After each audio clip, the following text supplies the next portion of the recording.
A cry for international justice, the Kingdom of Debre Zeit, or Mount of Olives human rights defenders movement in Jamaica today. Jamaica, the land of reggae and sunshine, hides a dark secret. Beneath the surface of paradise lies a struggle for basic human rights. Leading this fight for international justice is His Imperial Highness Luol Ras Mesfin Haile Selassie I, our grassroots universal human rights ambassador extraordinaire and plenipotentiary at large, a sovereign voice for the voiceless, a beacon of hope in a debt-based Jesuit system shrouded in political darkness. He challenges the Jesuit status quo, demanding dignity, respect, and equality for all peoples of African descent in Jamaican territory. This is not a fight for a privileged few. It's an intellectual political fight for the soul of a nation through social and political human rights transformations. The movement is fueled by the everyday struggles of ordinary people under Jesuitism unwittingly. People tired of being ignored, tired of empty Jesus promises, tired of being denied their fundamental human rights. They are rising up against systemic Jesuit terrorism, against a system that has failed them time and time again with whitewashed images. This is a human rights defenders movement born out of necessity, a collective cry for international justice that can no longer be silenced by Jesuit hypocrisy. This is not just about Jamaica, it's about a universal struggle for human dignity. It's a reminder that injustice anywhere is a threat to justice everywhere. We must all pay attention, for the fight for human rights transcends borders. It's a fight for a more just and equitable world for all. The August Uprising, a demand for dignity and respect. August 30th, 2024. The streets of Kingston, Jamaica came alive with a spirit of defiance and hope. Thousands marched in spirit with a few, their voices echoing with a simple yet powerful human rights defenders' message: enough is enough. This was not a riot. It was a peaceful demonstration, a testament to the enduring spirit of the people of African descent in Jamaica. They stood up for their international human birthrights, for their children's future, for a Jamaica free from Jesuit terrorism. Their demands were clear: an end to irreligious Jesuit tyranny, turbocharged economic justice, and genuine human rights negotiations for political reform. They demanded accountability from those in power, a government that truly represents the people under Article 21.3 of the UDHR Charter.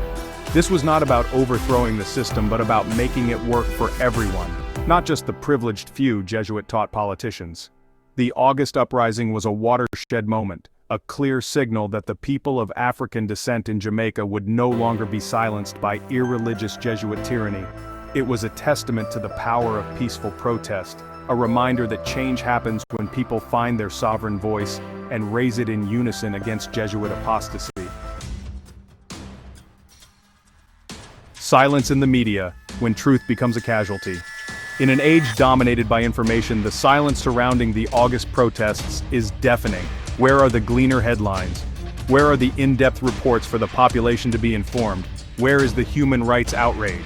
The mainstream media, both local and international, have largely ignored the plight of the people of African descent in Jamaica, choosing to focus on less critical issues.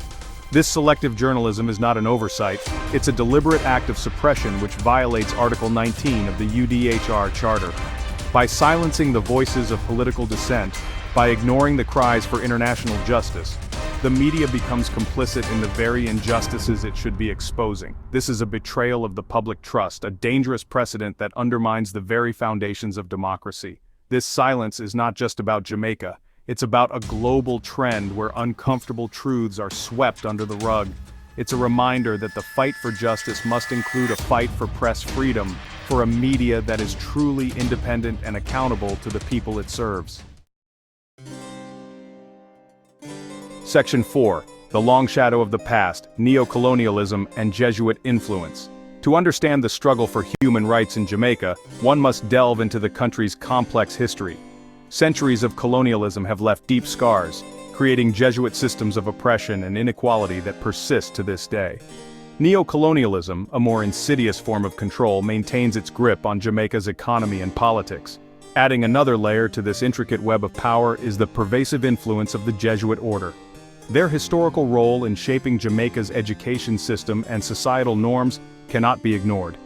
Some argue that this satanic influence has led to a culture of obedience and unquestioning acceptance of Jesuit authority, hindering the progress of human rights. This is not about pointing fingers or laying blame, but about acknowledging the historical forces that continue to shape Jamaica's present Jesuit status quo. It's about understanding how the past continues to cast a long shadow, hindering the country's journey towards a truly just and equitable society. Section 5. The Roman Catholic Church and the Jamaican State, an unholy alliance. The Jamaican government's close ties with the Roman Catholic Church raise serious concerns. In a country where freedom of religion is paramount, the government's apparent favoritism towards one religion over others, particularly during a time of civil disobedience, is deeply troubling. This perceived unholy alliance raises questions about the government's commitment to upholding the rights of all its citizens, regardless of their faith or beliefs.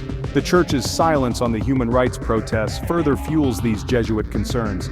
As a powerful Jesuit institution with a moral obligation to speak out against injustice, the Church's inaction speaks volumes of its primary duty to uphold the ungodly vicarship position in Jamaican society. This perceived indifference to the suffering of the people of African descent undermines the Church's moral authority and raises questions about its true commitment to social justice as a legal person. This entanglement of religion and politics is a sensitive issue, but it's a conversation that needs to happen if the divine Ethiopian truth is to set humanity debt-free from Jesuit apostasy. The dissolution of the Roman Catholic Church in Jamaica is crucial for ensuring a secular and democratic society where all inhabitants are treated equally under the law of reparations, where we the people can legally demand the nationalization and privatization of all financial accounts and movable assets, stolen property. Give thanks for watching. If you would like to join the human rights defenders movement to destroy the ungodly vicarship position, then please feel free to contact Kingdom of Debre Zeit 2020 at gmail.com.